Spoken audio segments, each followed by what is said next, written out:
tidak ada yang terkena dampak penyakit dari Coronavirus. ya, betul, betul. Kita harus menjaga kesehatan ya, teman-teman. Iya.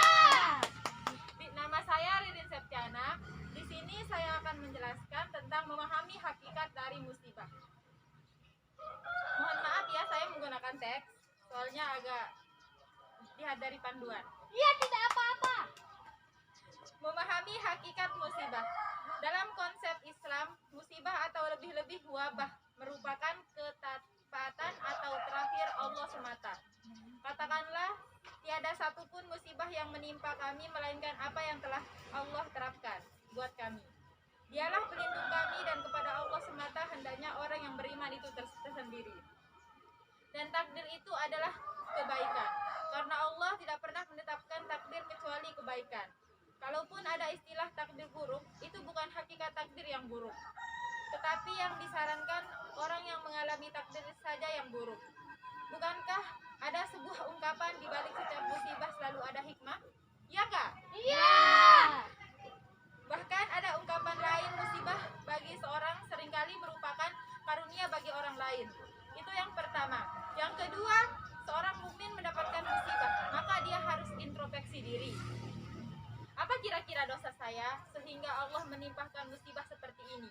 Karena salah satu di antara alasan Allah menimpahkan musibah atas seseorang atau suatu kaum adalah sebagai azab atas doa-doa atas dosa-dosanya. Rangkaian dari introspeksi itu adalah memperbanyak istighfar dan taubat. Istighfarlah. Astagfirullahaladzim. Ketika akidah dan akhlak sering dibenturkan, syariah dibenturkan. Contohnya, corona adalah salah satu tentara di antara tentara Allah. Karena itu, jangan takut dengan corona. Takutlah kepada Allah, jangan pernah tinggalkan masjid, apapun yang terjadi. Justru dalam kondisi saat ini, kita harus semakin dekat dengan masjid. Contohnya seperti yang sekarang itu adalah corona. Adalah salah satu tentara di antara tentara Allah. Karena itu, jangan takut dengan corona. Takutlah hanya kepada Allah. Jangan pernah tinggalkan masjid apapun yang terjadi.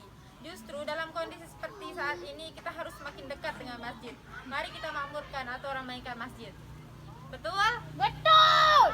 Kata beberapa tokoh yang kemudian viral, sekilas tidak ada yang salah dengan ungkapan itu. Corona atau COVID-19 adalah tentang Allah. Karena memang seluruh makhluk di dunia adalah tentaranya, kecuali manusia dan jin.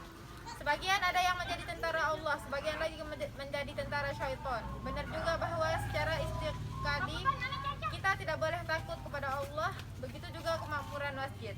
Termasuk kewajiban orang beriman, siapapun yang halangi orang yang hendak memakmurkan masjid, maka dia termasuk orang zalim yang akan mendapatkan hinaan di dunia dan azab yang berat di akhirat. Kedua, berjalan di jalur yang berbeda tidak pernah bertentangan apalagi tabrakan. Karena itu secara akidah kita bisa tetap takut hanya kepada Allah. Pada saat yang sama secara naluri kita juga harus takut kepada virus corona dan menyebarkan jalan yang ramai dengan lalu lintas kendaraan. Kita merasa takut kalau terlanggar mobil. Karena itu hati kita deg-degan dan kaki kita maju mundur. Pada saat yang sama mulut kita komat-kamit menghafalkan doa-doa kepada Allah agar diselamatkan dalam menyeberangi jalan.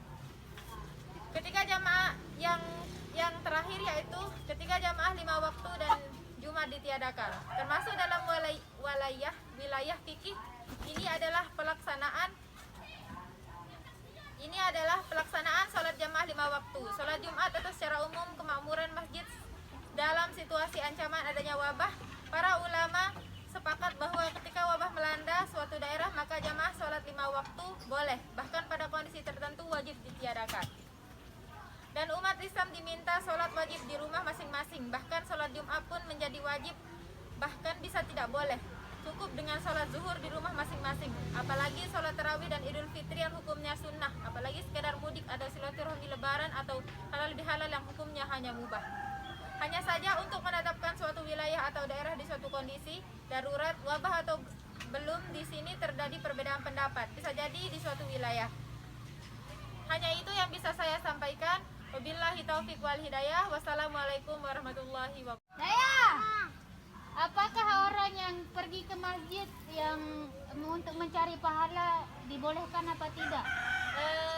Dari yang saya pahami, sebenarnya itu tidak boleh, tetapi dikarenakan sekarang ini dunia kita dalam keadaan tidak stabil, dunia kita sedang sakit, itu boleh.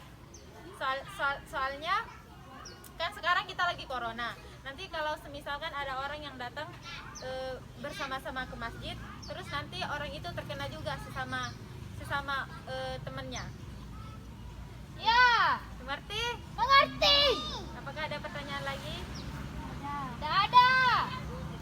Baik, selamat.